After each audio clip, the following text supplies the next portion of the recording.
오늘의 묵상 한 장은 출애굽기 14장입니다. 오늘도 생명의 말씀과 기도의 능력으로 천국을 실감하는 은혜가 있기를 원합니다. 출애굽기 14장 이 내용은 크게 두 단락으로 살펴볼 수가 있습니다. 그래서 1절에서 14절까지 이 내용은 바로 왕의 그런 추격과 이스라엘 백성들의 원망이 기록되고 있다면 15절부터 마지막 31절까지 이 내용을 통해서 보면은 이제 홍해를 건너는 그런 장면과 이제 바로의 군대가 홍해에서 수상되는 그런 내용들이 소개가 되고 있습니다. 자, 1절 여호와께서 모세에게 일러 이르시되, 자, 우리 하나님께서 1절부터 4절까지 하나님에 대한 명령을 지금 말씀하고 있는데, 자, 2절 내용을 보면은 명령이 바로 비아히롯 앞 바알스본 맞은편 바닷가에다가 장막을 쳐라, 지금 이 말씀을 하고 있어요. 자, 이 내용이 지금 얼마나 지금 현실적인 그런 내용으로 본다면은 이해하기 어려운 그런 명령임을 우리가 알 수 있습니다. 자, 왜냐하면 우리가 이미 살펴본 내용이지만 다시 한번 배경을 보시도록 하시죠. 자, 12장 37절 이스라엘 자손이 라암셋에서 출발해 어디에 이르렀다 그랬습니까? 숫곳에 이르렀다. 그래서 출발점이 라암셋이었다. 그리고 이제 숫곳에 이르렀는데, 자, 13장 20절도 보시죠. 그들이 숫곳에서 출발해서 광야 끝 어디에 진쳤다? 에담에 진쳤다. 이렇게 말씀하고 있어요. 그래서 두 번째 진친 곳이 에담이에요. 자, 그런데 21절 내용을 보니까 여호와께서 그들 앞에서 행했습니다. 그래서 낮에는 구름 기둥으로 밤에는 불 기둥으로 그들을 인도하셨어요. 그러면은 모든 그런 행군 자체가 하나님께서 이끄시는 그런 내용인데, 우리 하나님께서 이끄시는 장면을 14장 2절에 보니까 이스라엘 자손에게 명령하여 뭐해라? 돌이켜라, 이렇게 얘기했습니다. 여기서 돌이키다라고 하는 이 내용은 전혀 다른 방향으로 지금 돌아가라, 지금 이 명령을 하고 있어요. 그러면은 이 비아히롯에 대해서 크게 지금 세 가지 내용으로 지금 표현이 되고 있습니다. 비아히롯은 바다와 믹돌 사이에 있다. 동시에 바알스본 맞은편에 있다. 지금 이렇게 말씀을 하고 있어요. 그냥 한마디로 본다면은 이 비아히롯은 사방이 다 막혀 있는 장소다, 갇힌 장소다, 이렇게 표현하고 있습니다. 그래서 자세한 그 지명은 우리가 알 수 없으나 이 바다는 우리가 잘 알고 있죠. 바다는 바로 홍해 바다를 얘기합니다. 지금 이스라엘 백성들 지형으로 보게 되면은 지금 동쪽에는 어디가 있습니까?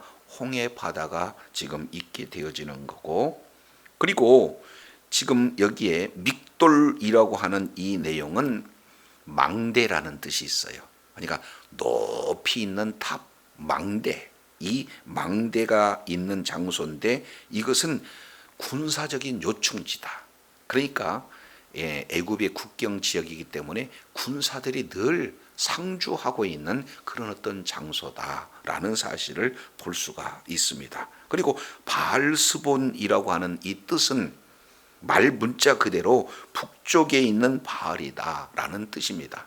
그러면 지금 서쪽은 이미 애굽에서 나온 지역이에요. 그러니까 다시 애굽으로 갈 수도 없고, 그리고 남쪽에 있는 바알 지역으로 갈 수도 없고, 그리고 북쪽에 있는 아예 군사적인 요충지 이런 내용으로 갈 수도 없고, 그리고 홍해를 더더욱 갈 수가 없습니다. 그러니까 이 비아히롯이라고 하는 이 장소는 동서남북이 완전히 사실은 막혀 있는 그런 어떤 장소예요.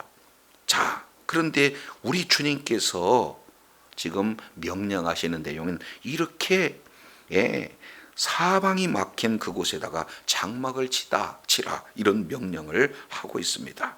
자, 이 내용을 하나님께서 어떻게 예언을 하고 계시는가? 3절 내용을 보니까 바로가 이스라엘 자손에게 대하여 말하기를 그들이 그 땅에서 멀리 떠나 광야에 뭐하게 되었다 말씀하고 있습니까? 갇힌 바 되었다 이렇게 말씀을 하고 있어요. 한마디로 본다면 막다른 길, 조금 더 구체적으로 표현하면 도가내든 쥐의 모습과 똑같은 내용을 바로가 생각할 것이다 라고 하나님께서 지금 말씀을 하고 있는 것을 보게 됩니다. 그러면 이 내용을 통해서 보면은 4절에 조금 더 구체적으로 나오죠. 내가 바로의 마음을 완악하게 한즉 바로가 그들을 뭐하게 한다는 거예요? 뒤따르게 한다. 자, 그래서 하나님이 이렇게 행하시기 위한 목적을 4절 하반절에 이렇게 기록하고 있죠. 내가 그와 그 온 군대로 인하여 뭐를 얻겠다는 거예요? 영광을 얻겠다. 그래서 애굽 사람들로 내가 여호와 하나님, 나를 여호와인 줄 알게 하리라. 이것이 하나님의 계획이에요. 하나님의 목적이다. 그래서 결국에는 바로와 그리고 바로의 군대를 수장시킴으로 말미암아 하나님의 능력이 얼마나 위대한지 바로 하나님이 영광을 받으시고 그리고 하나님이 여호와 하나님이다 라는 사실을 알게 할 목적을 아주 분명하게 말씀을 하고 있어요. 그래서 1절부터 4절까지 이 내용은 하나님의 명령과 그에 따른 하나님의 예언의 말씀이 소개가 되고 있습니다. 자, 그런데 이 말씀이 어떻게 실현되는가 5절부터 9절까지 자세히 기록되고 있죠. 자, 이제 5절 그 백성이 도망한다는 사실이 애굽 왕 바로에게 알려짐에 바로와 그의 신하들이 그 백성에 대해서 마음이 변하여 우리가 어찌 이같이 하여 보내는고 이렇게 지금 말하고 있어요. 그러니까 여기서 내용을 보니까 5절 자세히 보세요. 그 백성이 뭐 했다 이렇게 표현하고 있습니까? 도망했다. 그러니까 하나의 사건을 바라보는 그 관점에 따라서 이 어떻게 표현이 이렇게 달라지는가를 볼 수가 있습니다.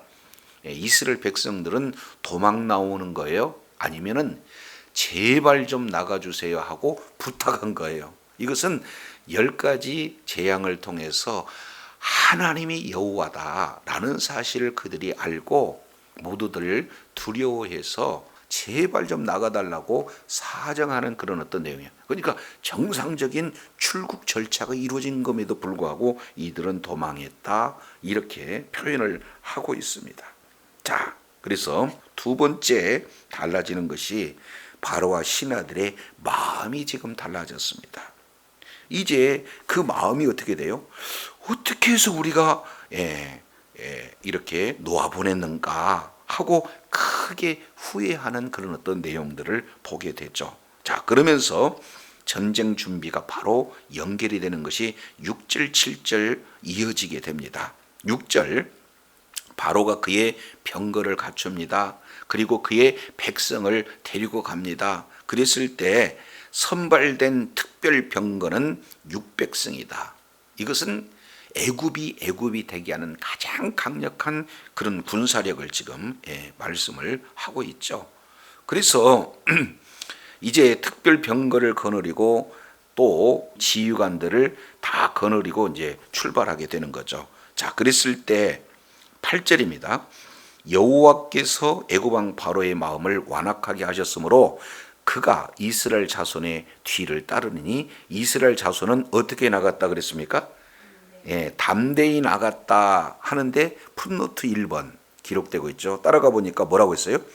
높은 손을 들고 마치 승전가를 부르며 지금 승리의 모습으로 나오는 상태를 담대하게 나갔다. 이렇게 지금 표현을 하고 있는 거예요. 그러니까 이미 그들의 마음 가운데는 이겼다, 안도감이 있는 거 아니겠습니까? 자, 그런데 문제는 14장 9절 애굽 사람들과 그리고 바로의 말들과 병거들과 그 마병의 군대들이 그들을 뭐 하고 있습니까? 뒤따르고 있어요. 자, 그리고 지금 문제의 장소 바알스본 맞은편 비아히롯 곁 해변 그 장막 침대에 미쳤다, 이렇게 얘기했습니다. 그러면 결국 하나님께서 말씀하신 대로 그대로 지금 이루어지는 모습들을 살펴볼 수가 있습니다. 반드시 그들은 따라오게 될 것이다. 그러면 우리가 이미 14장 1절부터 4절 말씀을 통해서 하나님은 따라올 것이지나 그들을 통해서 하나님이 영광을 얻으시리라는 이 말씀이 아직은 이루어지지 않았어요. 그러나 이제 이 말씀을 믿는 믿음을 이제 갖는 자와 이 말씀이 10년 가운데 믿음되지 않는 자의 반응은 확연하게 달라지겠죠. 그래서 이스라엘 백성들의 마음을 한번 살펴보죠. 자, 하나님의 말씀과 나타나는 현상 속에서 10절입니다. 바로가 가까이 올 때 이스라엘 자손들이 눈을 들어 본즉 애굽 사람들이 자기 뒤에 미친지라. 그래서 이렇게 얘기합니다. 이스라엘 자손이 심히 뭐 하고 있어요? 두려워하고 그 다음에 하나님께 여호와께 부르짖었다, 이렇게 말씀하고 있어요. 그러니까 여기서 시각이 지금 두 가지가 있어요. 하나는 눈을 들어 지금 애굽 사람들을 바라보고 있고, 또 하나는 여호와께 부르짖었다니까 사실은 누구를 향하고 있는 겁니까? 여호와를 향하고 있는 거죠. 그래서 하나는 사건을 바라보고 있고, 그리고 또 하나는 신앙적인 하나님을 바라보고 있어요. 근데 그들의 마음 상태는 심히 두려워했다. 그렇기 때문에 여기서 부르짖고 하나님 앞에 기도하고 있는 내용은 믿음의 기도라기보다는 그저 두려워서 하나님 앞에 외치고 있는 불신앙의 모습이 지금 다 이렇게 드러나게 됩니다. 그래서 큰 문제 앞에 원망하고 불평하는 그런 장면이 11절, 12절 이렇게 나타나요.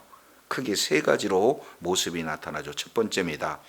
애굽의 매장지가 없어서 당신들이 우리를 이끌어내어 이 광야에서 죽게 하느냐, 지금 이렇게 말씀하고 있어요. 그러니까 이 환경을 통해서 하나님을 바라보지 않고 이제 환경을 바라봤을 때 그 불신앙, 이 내면 속에 있는 그 모든 모습의 첫 번째가 어떤 거예요? 주어가 바뀌었어요. 10가지의 재앙을 통해서 하나님께 이스라엘 백성들을 이끌어내셨는데 이들은 하나님이 이끌어냈다고 말하지 않고 당신들이 이끌어냈다, 이렇게 지금 말씀을 하고 있습니다. 자, 그리고 두 번째, 어찌하여 당신이 우리를 애굽에서 이끌어내어 이같이 행하느냐. 두 번째, 하나님이 하시는 일을 모세가 했다, 우리에게 이렇게 진행했다, 이렇게 말하면서 세 번째입니다.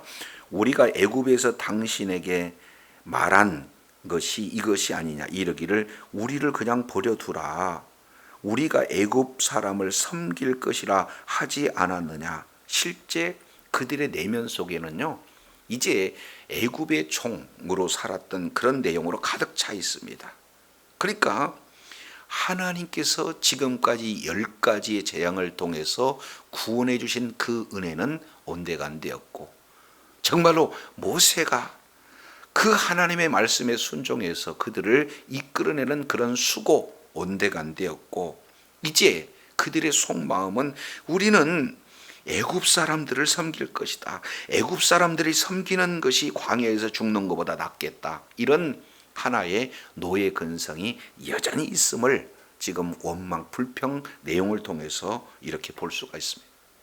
그런데 자, 나타나는 환경보다도 하나님의 말씀을 주목했던 모세의 반응은 어떤 내용인가? 자, 출애굽기 14장 13절부터 14절 이 내용 가운데 모세는요 4가지의 그런 어떤 대안을 제시합니다. 이것은 하나님의 말씀을 그대로 사실은 대언하고 있다 이렇게 볼 수가 있어요. 13절 모세가 백성에게 이르되, 첫 번째입니다. 너희는 두려워하지 말아라.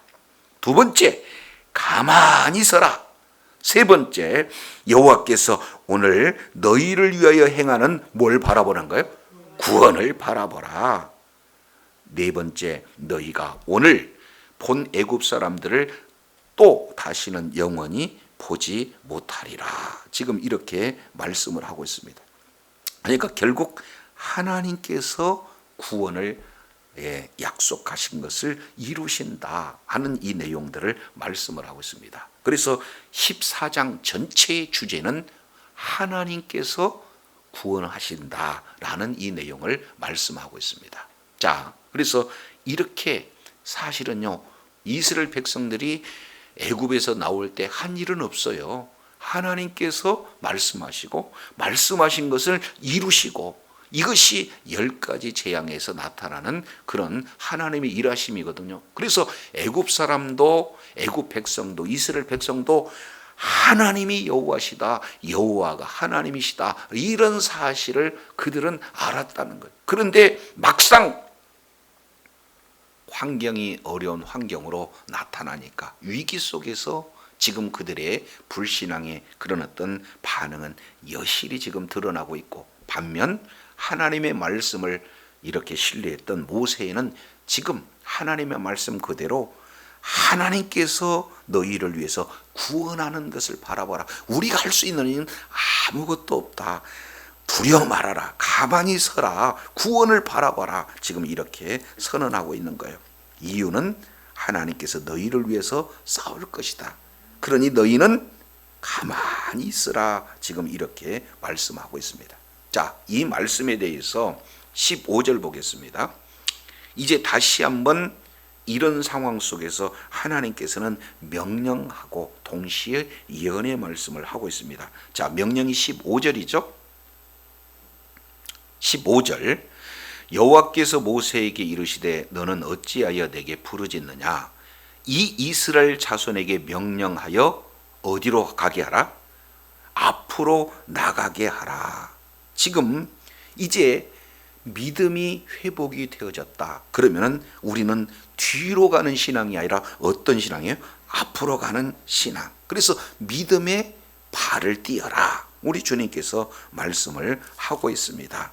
그러면 우리 주님께서 지금 뒤에 구체적으로 표현하죠. 지팡이를 들고 손을 내밀면 바다가 갈라질 것이다. 그러면은 바다 가운데에서 육지로 행해라. 지금 이렇게 말씀하고 있습니다. 이게 참 중요한 말이거든요. 왜 그러냐면 이스라엘 백성들이 바다를 이렇게 보면은 그 바다는요 공포의 존재입니다. 그런데 우리 하나님께서는 그 바다를 하나님의 능력으로 갈라버리고, 그리고 어디로 행하는 거예요?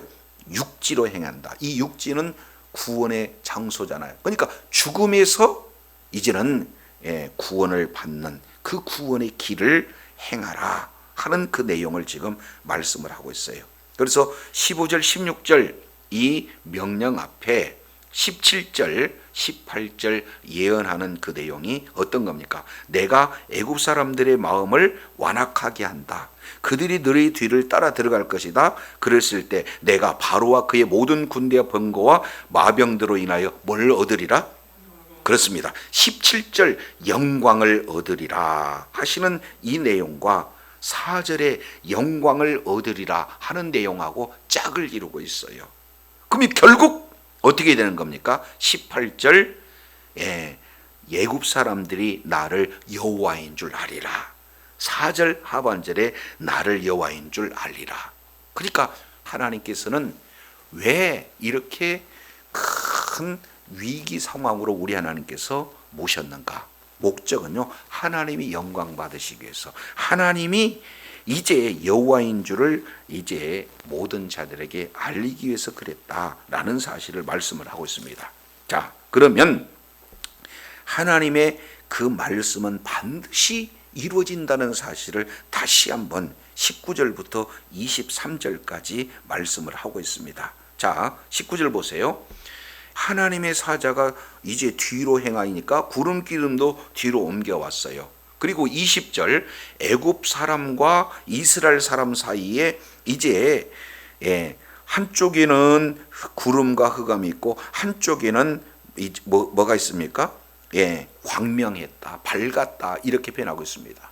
그래서 하나님이 함께하는 이스라엘 백성들은 빛 가운데 있지만 세상 가운데는 뭘로 가득 차 있어요? 흑암으로 가득 차 있어요. 이것을 대비해서 지금 보여주고 있죠. 그 사이에 큰 동풍으로 바닷물을 물러가게 하시고 결국 이제 물이 갈라지고 바다가 마른 땅이 되었다. 지금 이렇게 말씀을 하고 있는 것을 보게 됩니다. 이제 구원의 길이 열려지게 되는 거죠. 동시에 심판의 길이 지금 열려진 거예요.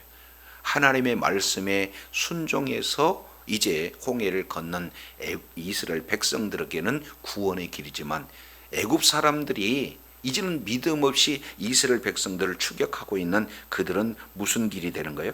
심판의 길이 되어지는 거예요. 그랬을 때 이 24절부터 25절까지 이 내용은 이스라엘 백성들의 반응이에요. 자, 24절 하반절에 보니까 하나님이 군대를 보시고 군대를 어지럽게 했어요. 그리고 병거의 바퀴를 벗겼습니다. 그러니까 이제 출적 자체가 불가능하죠. 그랬을 때야 비로소 이스라엘 백성들이 애굽 사람들이 뭐라고 그런 거예요?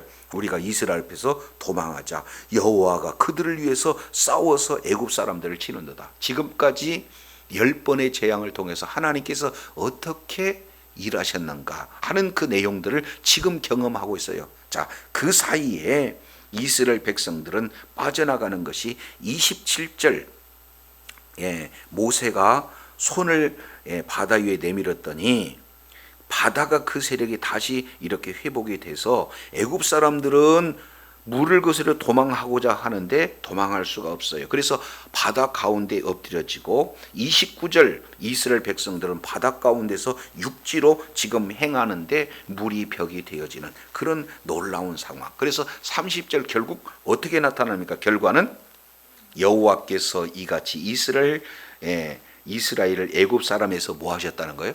구원하셨다. 그러면은 14장 13절 내용을 보니까 너희를 위하여서 행하시는 구원을 보라. 하나님이 약속하시는 그 내용을 실제 이루어서 이스라엘을 구원하시는 하나님의 놀라운 그런 은혜를 그들은 아주 몸소 경험하고 있습니다. 그러면서 31절 이스라엘이 여호와께서 애굽 사람에게 베푸신 큰 일을 보았으므로 두 가지. 1번 여호와를 경외했다. 그리고 여호와의 종 여호와와 그의 종 모세를 믿었다. 이렇게 말씀을 하고 있습니다. 그래서 하나님께서는 말씀하신 것은 반드시 이루시는, 그래서 이스라엘 백성들을 구원하시는 그 일을 통해서 이제 하나님을 경외하는 자로, 하나님을 믿는 믿음을 가진 자로, 하나님이 세운 지도자를 바로 믿고 이렇게 다르게 우리 하나님께서 일하시는 그런 내용들을 홍해 사건을 통해서 우리가 살펴볼 수가 있습니다. 그래서 저와 여러분 오늘 하나님의 말씀에 순종할 것인가, 아니면 이제 나타나는 여러 가지 큰 문제 앞에 떨 것인가, 이런 어떤 상황 속에서 모든 사람들은 각각 이제 불신앙, 하나님의 말씀보다 불신앙의 그런 어떤 표현들이 나타났지만 그 중에 모세는 하나님의 말씀에 순종하는, 그래서 하나님의 구원의 약속을 실제 이제 이루어질 것을 보고 환경보다도 하나님의 말씀을 의지했던 것을 보게 됩니다. 마침내 우리 하나님께서는 구원을 보라 하신 그 내용을 실제 이루어서 구원하시는 그런 일들을 우리가 살펴보면서 늘 삶의 현장 속에서 하나님의 말씀은 반드시 성취되어진다는 확실한 믿는 믿음을 가지고 말씀에 근거한 신앙, 그리고 말씀을 따라서 전진하는 그런 신앙을 통해서 늘 하나님을 경외하고 하나님을 신뢰함으로 날마다 하나님의 인도함을 받아서 싸우시는 하나님의 구원을 날마다 경험하는 능력자요, 그런 축복자요, 지혜자들이 다 되기를 예수 이름으로 축원합니다. 기도하겠습니다. 하나님 아버지, 오늘 우리 주님께서는 이스라엘 백성들 앞서 이렇게 불기둥 구름기둥으로 인도하셨는데 하필이면 인도하시는 그 장소가 비하히롯 사방이 막힌 막다른 그 골목으로 인도하셨고, 그 인도하신 원대한 계획 가운데는 이스라엘 백성들을 이제 구원하는 그런 어떤 놀라운 계획 가운데 말씀이 선포되면 그대로 이루어진다는 사실을 이스라엘 백성들로 하여금 체험케 하고 하나님을 경외하며 그리고 하나님을 믿는 믿음을 견고케 하시는 하나님의 놀라운 일하심을 오늘 또 홍해 도화 사건을 통해서 일깨워 주신 것 감사합니다. 늘 삶의 현장 속에서 하나님의 말씀이 아버지 하나님이여 기준이 되어지고 말씀의 인도함을 받는 삶을 통해서 날마다 하나님을 경외하며 하나님을 믿는 믿음이 이제 믿음의 길을 걸음으로 말미암아 오늘 또 구원하시는 하나님, 싸워서 이기게 하시는 하나님의 인도함을 받아 승리하여 하나님께 영광 돌리는 주의 사랑하는 자녀들 다 되게 역사하여 주옵소서. 우리 구주 예수님 이름으로 기도드립니다. 아멘.